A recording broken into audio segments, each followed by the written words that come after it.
Welcome to DFS Insights, where the game behind the game comes to life. I am David Geislinger, and typically alongside me is David Grant Jr., my cousin and co-strategist, but he had prior arrangements and won't be making it today.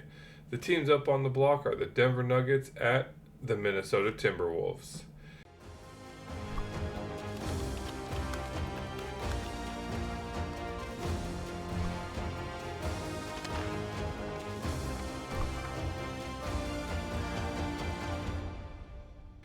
So getting into it, Denver's coming in, leading this series 3-2, coming into Minnesota for Game 6 here. So before we go ahead and get into Game 6, let's do a quick recap of Game 5 here. Looking at it, Denver pulled out the win, kind of avenging those first two home losses there. They needed this one. So putting them obviously back up on home court advantage, 112-97. Jokic, Gordon, and then KCP were the top three fantasy producers for Denver, as well as Gobert, Karl Anthony Towns, and Anthony Edwards were the top three for Minnesota. The previous optimal, looking like obviously Jokic took it. He had a monster of a night, kind of probably one of his best performances there. Rudy Gobert snuck back into the optimal and the star. Karl Anthony Towns then followed up in the utility by Christian Braun and Alexander Walker. Moving on over to the projected ownership here in Game 6. Jokic is still clearly, locking down that MVP spot, highly owned, about 65% or so. And Anthony Edwards, about 26. However, there is quite a large disparity gap there in the star. So if you are looking to set yourself apart, keep in mind, use these. These are projected. They're pretty accurate. I've been using them with, great success there. Moving on into here, Game 6. Like I mentioned, going into Minnesota, that's probably why Vegas has them favored. They went down from the previous game. It was 4 favored for Minnesota. Now it's a -2. 2.5 for Minnesota. Over under is about 203.5. Minnesota offensive rating has flipped now, so it is lower at a 110, and their defensive ratings at a 113.4. Pace has stayed pretty consistent throughout the series at about a 92.1. Key injuries, as everybody did know, Mike Conley sat out last game. That put obviously his usage in minutes primarily in the hands of Alexander Walker, so be sure to keep an eye on that. However, if you're busy, just make sure you like, subscribe, hit that notification bell on, so as soon as that news drops, I typically will add into pin up a comment in there with the overall the injury report, and then who I would recommend if he does sit out, who I would recommend playing there. Jamal Murray is also still on the injury report, but I see him playing. My main concern would be Conley again, as if he is out, they'll probably stick with the Alexander Walker as the starter, as previous in Game 5. So with that, not too much else to add there. Getting in here, so David's he's out. He had prior arrangements, so you just be getting my three key players here. And again, before we go ahead and I give you those 3 key players, please make sure like, subscribe, notification bell, as it does help out the channel quite a bit. So with that, getting over here into my key players, going to be starting off, probably be pretty obvious here. However, it's hard not to do it, so I'm going to go with Mr. Jokic here. Nikola Jokic coming in. His price stayed consistent from Game 6, which he dropped, so he is still currently at 16.5 salary, which is unbelievable for what he's been doing. I know they are kind of on a very tight rotation, and quite a bit of their players are up there. So I mean, I feel like they kind of maybe had to drop his salary, especially since they're pricing up, kind of those lower end players. So with that, Jokic is coming in at about 40 minutes, 39.6. His usage is still above 30. Which is crazy for the series. Minutes and usage for NBA DFS. If he's on the floor and he has the ball, more likely he's gonna get some points somehow. So he's averaging 62.3 points. He's projected 61 in this matchup. Where it's crazy coming off a 77-point fantasy night. It'll be hard kind of to avoid not putting him in the MVP, but I have the star position up there. Basically they kind of use him as a leverage play.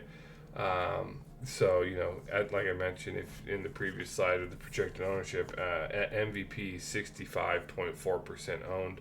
So with this field being now where it's at 11.7k entries, you're gonna have to set yourself apart. So if you're with the field at the 65%, 65% of 1100, probably about 7,500 people that you're going to be scoring the same amount of points with if you have him up in the MVP. Obviously, the likelihood that he will be the highest fantasy producers, you are going to have to take that into consideration there.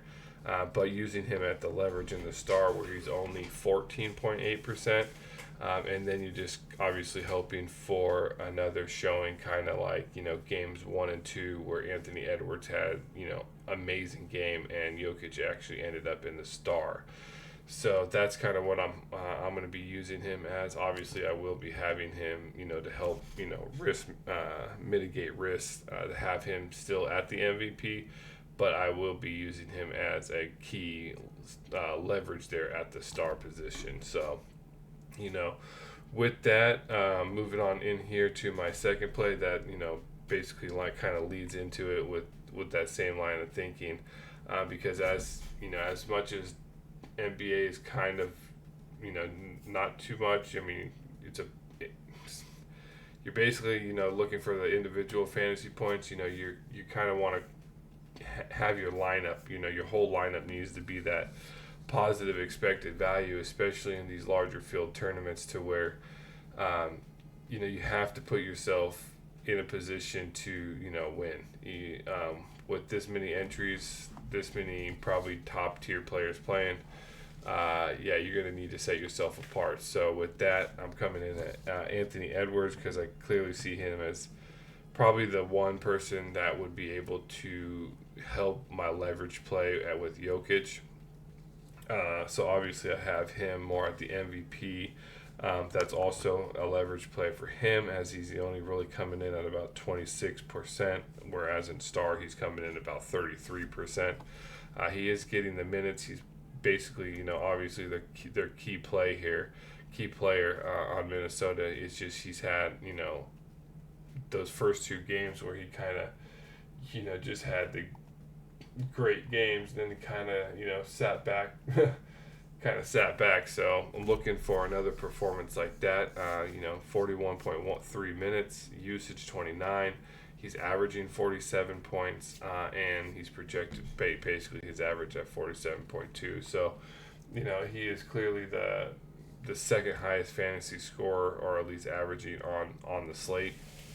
So I'm basically going to be putting, kind of an Edwards Jokic, Edwards MVP Jokic lineup in, then filling it up with, other ways to differentiate myself from the field to, ensure that I do have that positive expected value on my lineup for the slate. So having, the alternate of that, Jokic Edwards, it makes it it's harder to, get that expected value that way. But being that Jokic does typically end up, quite a bit higher on fantasy points, you do need to also consider lineups where he is in the MVP. So with that, moving on in here to my third key player, I'll be using him primarily at that pro, even star position ones that I don't,